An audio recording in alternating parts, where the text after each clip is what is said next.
Hi, ever wondered what a team coaching engagement looks like? Let's talk about it.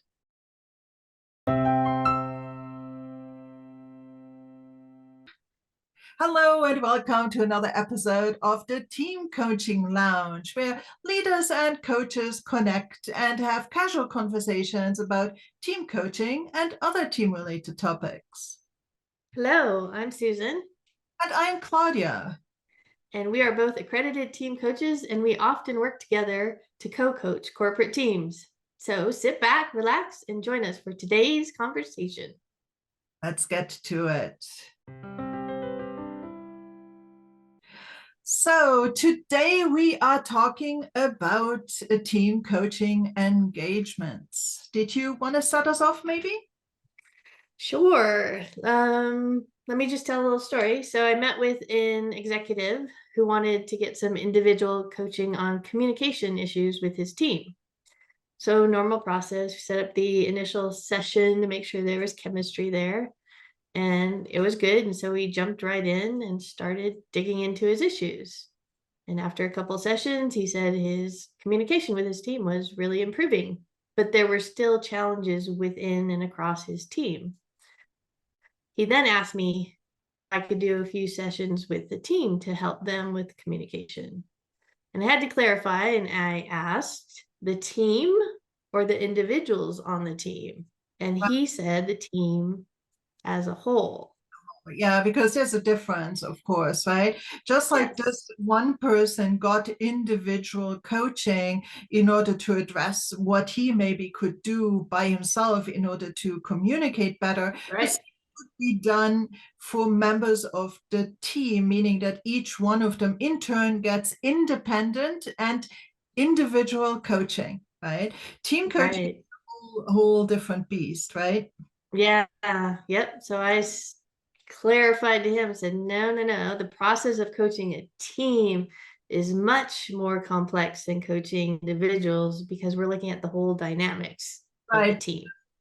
I agree. There's much more need for process when you talk Mhm. about this longer, more involved team coaching process than just sitting together with an individual and having a coaching conversation with them.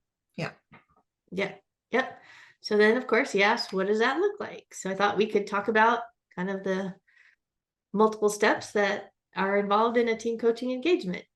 good idea. Good idea. I like that. Yep. Let's So, start. sure, I think that at the beginning, you do not know what you do not know, meaning there might very well be communication issues in the team, but we do not know if that's the real issue, the biggest issue, the only issue, what's really going on there. So, in the beginning, team coaches, or at least you and I, we Mhm. imagine we don't know at all. Okay. Yep. And so then we start what we call the discovery and diagnostics phase. And it's really that we discover what the team is about and we run some diagnostic assessments. And in the past, what we have done here is that we have interviewed every member individually and confident, in confidence with Confidence. Yes. confidentiality. This confidentiality, long day, long week, people, just bear with it. Ensuring confidentiality, so that as coaches we try to see, are there some underlying patterns that get mentioned again and again, what could be at the core of this. Then in terms of assessments, there's various things that you could look into. You want to talk about that? Yeah, but one thing I want to mention, I think, because in one of our engagements, we made this mistake and we didn't get to meet with the team before we started, right? Yeah, yeah, absolutely. Very, very Just- important. Before you start, you need to yes. introduce the coaches, uh, you Get know, their buy-in because their that team. buy-in, get them, give them the high-level overview what team coaching is about, the benefits that we expect to Mhm. have with it. Oh, thank you for mentioning that. Of Yeah. course, yeah, very, Yes. very. I remember it was a little challenging for us when we missed that part. Yeah, yeah. Yeah, so some assessments, it's based on the initial conversations and what we think is needed. Um, I think we always tend to do something around psychological safety to understand what the dynamics are around that, because if that's missing, we need to go back and start there versus jumping into communications or other issues. Right. Um, there's other assessments. I know you have your ICQ certification. I have my CIQ certification. So it depends what's needed. And then we do an overall assessment. For us personally, we use the Peril framework from David Clutterbuck to get a good sense of the pillars of the Yeah, team. like it's literally looking at the team from a systems level and really trying to focus down on very team specific issues that Mhm. can arise in terms of systems, in terms of stakeholder engagement, in terms of leadership, and so on. So there are already frameworks and tools out there that can be used, and we use the Peril one. We are both trained and certified in that one, but there are others that are Yes, equally very valuable. We do not want to claim that this is the that's the only. only one, right?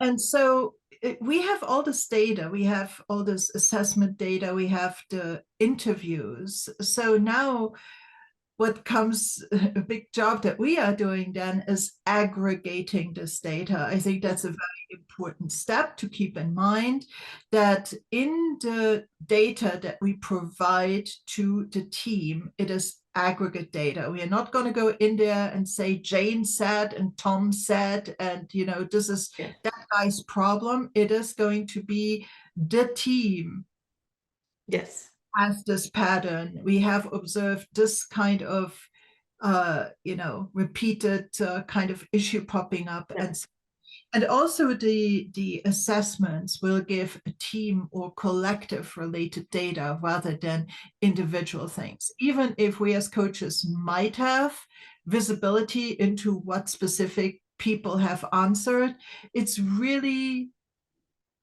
we not don't ever helpful share it. to look at it. We don't Yeah. really care about it. We care about the whole team and how aligned they are or how dispersed they are in their opinions and things like that. Yes, yeah, that's definitely key. And then you can start focusing in on those issues that have popped up without calling out individuals. So Right. it's definitely key. Yeah, and And then we start laying the foundation, right? Where we start creating working agreements, maybe talk about value contributions, so the team has clarity on each person's strengths. What else do we do in laying the foundation? I think that a step that I kind of personally really like is that after they get all this data, that we kind of really invite, and before we jump into what you just said, and sorry to Oh back yeah. it, is that they should reflect a little bit on that, both individually and as a team, and without the coach necessarily present, and Mhm. we digest what that data might indicate for them. After which, I think it's helpful to determine some focus areas that they all agree on, kind of what areas of focus do we want to maybe invest ourselves and our time and our resources in over the rest of this coaching engagement. What are some areas of strength that we might want to strengthen even more? What are some areas of, potentially perceived weaknesses, but stuff that we might have an opportunity to do a little better? What are the ones? And then, if the team then comes back with such lists, then together with the coach and in a, in a plenum kind of team meeting, we could then really say, okay, do we all agree on these 4 or 5 things, let's say, or Yeah. three, that we're going to focus on going forward? Yeah. And the key there is it's not the coaches that decide. Absolutely. It's not the coach's decision. We are not there to tell the team what to do, ever, ever. Mhm. Otherwise, we would be a consultant, and a coach is not a consultant or an advice giver or whatever. So, very important. They decide, they have to come to kind of an agreement as a team that that's the things that they are going to talk about. And that, in my head at least, that concludes the discovery and diagnostics phase. So we have got Yes. all this clarity around the data, and we have gotten these focus areas for going forward kind of hashed out, at least the Yep. first. Yep. Absolutely. I would say you lay the foundation for any future work that you're going to have Yeah. by doing the And work then in. once that's done, we get into the coaching.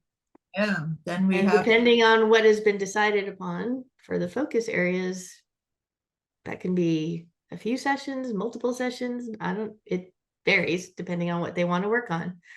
and Um, that actually is something that I think the team lead or the sponsor and the team need to know at the very, very beginning of this. And maybe even the HR people that you have to send a quote to or something like that. yeah, You cannot tell on day one of this engagement what you're going to do in workshop number 6 on the second phase. yeah, You do not don't know know. yet. Nope. It really depends. Okay. Yes. And so we have run into cases like that where they want to know exactly what topics you're going to discuss in like a meeting 8 months down the road. And I'm Yeah. like, Don't know. dude, no, don't know. Don't know. And some let's say administrators or some and I don't want to hunker down on HR, but they have their kind of check boxes of Right. they need to check, and this might be a challenge to come to grips with that. In the beginning, you just don't know. Yeah. Yep. And before we start the coaching, we sit with the team and decide upon the format, the frequency, and the duration of those coaching sessions, right? We work with the team to figure out what was going to work best for them to accomplish the goals that they are striving for. So again, we can't say it's going to be 4 half-day sessions or 20 half-hour sessions, right? We have no idea. It's going to be up to the team to figure out what's best for them. Even though we can obviously make recommendations based on our Yes. experience, and even though time frame, for instance, is one of those things where yes, you want to be flexible, you want to leave it up to the team, but having a lax kind of sense of the frequency and the rhythm of the engagements and the meetings and the interactions, if you completely leave that up to the team, then stuff might not happen and you lose momentum. So there is this balance between flexibility and losing control of the overall process. So Yeah. that's also, I Yes. think, where the coach needs to make judicious decisions along the way of when to Yeah. let it go, when to take back a little bit the reins on the process. Yes. But there's always some structure that we go through and create for that to happen. So yeah, so that can take a couple months, many months, we don't know. So that's kind of the abstract area that we can't define for anybody. But after that, after the engagement, whatever it is agreed upon, we do the evaluation and the follow-up. And that is really a celebration with the team for the team to actually celebrate their success and their learnings. And we may do another assessment just to actually demonstrate on paper the shifts that have happened within the team. But this is After kind of thing. yeah, yep, before and after. But this is critical, right? We can't just, oh, coaching engagement done, walk away. No, we need to demonstrate and remind the team what they have accomplished so they can continue their growth and foster that environment for continued growth. And I think key for us is ensuring that there's continued accountability of the team after we leave, after the coaches leave, right? There's a structure in place for them to continue their learning and growth. Yeah, that they come kind of to an agreement and do some self-policing, even that they give each other permission to keep each other and the team as a whole on track, because otherwise we do not want all that learning, all that growth to kind of fizzle out or not be continued as they move forward. So for me at least, this accountability and follow-up portion, this planning for the future when the coach is no longer there, is really important, which doesn't mean that the coach cannot from time to time come back Yeah. to maybe review the team agreements with them or something like that, because we build relationships with these teams. Yes. It's not like we're a robot. We get really involved and engaged with these teams, and so we are always very incentivized to continue support. But typically at the end of this evaluation and follow-up phase, the coach is essentially out the door, right? Yes. I just was reminded of a thought, or saying that a friend of mine who's also a coach says, once I'm your coach, I'm always your coach. Good. I like that one. Yes, the gist of it is exactly what I intended to say, except this was much more to the point. So that's a team engagement process. Did we forget anything? I don't think so. I don't think so. In a nutshell, again, there's a process, but there's also flexibility, and you'd have to navigate the it depends of it all. Yes. We say that a lot. It depends. I don't know. And so great. If you liked what you heard, please show us some love, subscribe to the channel, and engage in any other form or fashion, either on YouTube or LinkedIn. Also, if you do have questions or an experience to share related to this or team coaching in general, please write a comment or reach out to us individually, and we will get back to you. Okay. And maybe if you want to join us in the team coaching lounge, let us know. Let us know whether it's coffee or martini. We are not prejudiced either way. Yes. Just join us, and I'm sure you would have a great discussion. Right. We'll see you next time. See you again. Bye bye. Bye.